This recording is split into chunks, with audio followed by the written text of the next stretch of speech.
Greetings, thank you for lending an ear to the Voice of the Times for Wednesday, January 26, 2022. Brought to you by Welcome Depot, the country's leading home improvement and construction supplies retailer. Shop conveniently 24/7 with Welcome Online Store. Just go to shop.welcome.com.ph. For today's editorial, Pipol Konek scandal needs broad follow-up. Now that a House committee has recommended the filing of charges in the abortive implementation of the government's 1.3 billion Pipol Konek free Wi-Fi project, follow-through by the concerned agencies must be swift and comprehensive.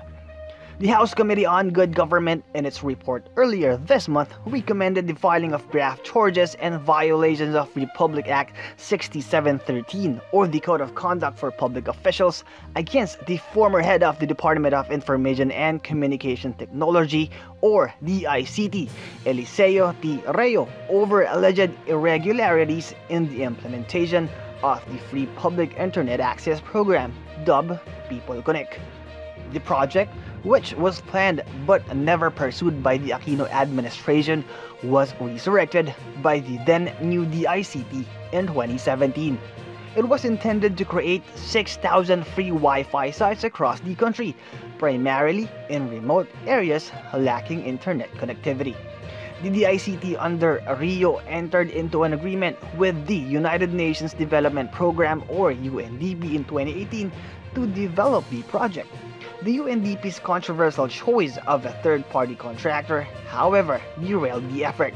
A scathing report by the Commission on Audit, or COA, at the end of 2020 noted a dismal 15% completion rate. Among other things, it found that more than half of the 3,000 sites chosen for Phase 1 of the project were problematic and unlikely to be useful. The House panel found Rio to have been negligent in entering into the agreement with the UNDP, as the partnership with the UN agency was not the best option, and that the DICT should have handled the project on its own. Rio was responsible for the poor implementation of the project and failure to look out for the best interest of the Filipino people, the committee report said, with the recommendation that charges be filed against him based specifically on his agreeing to allow UNDP to manage the funds for the project. Whether or not legal action is necessary will now be up to the Office of the Ombudsman to determine. When the scandal first broke publicly last May, both Rio and the UNDP, which has since returned the funds, offered a detailed defense for their actions, largely blaming individual bad actors connected with the third-party contractor for the mess.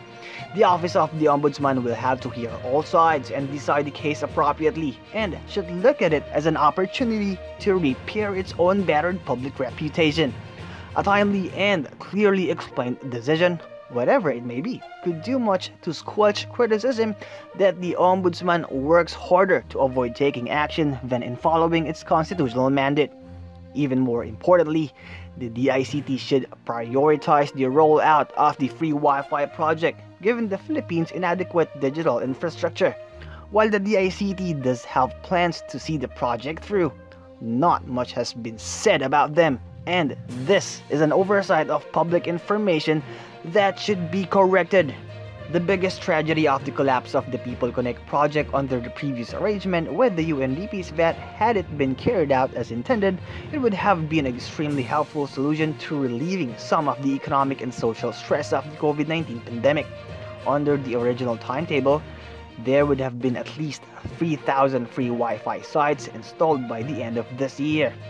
The necessity of shifting schooling and much of the country's everyday commerce online because of the pandemic had disastrous results for many people, particularly those low-income families in the remote, unconnected areas the free Wi-Fi project was intended to serve. Making a determination of what went wrong and who is to blame is one thing, but those problems still remain and must be addressed in as timely a way possible. And that's the editorial for Wednesday, January 26, 2022. For more news and information, get a copy of the Manila Times on print, subscribe to its digital edition, or log on to www.manilatimes.net. Follow us on Twitter, Facebook, or Instagram, and listen to the Voice of the Times.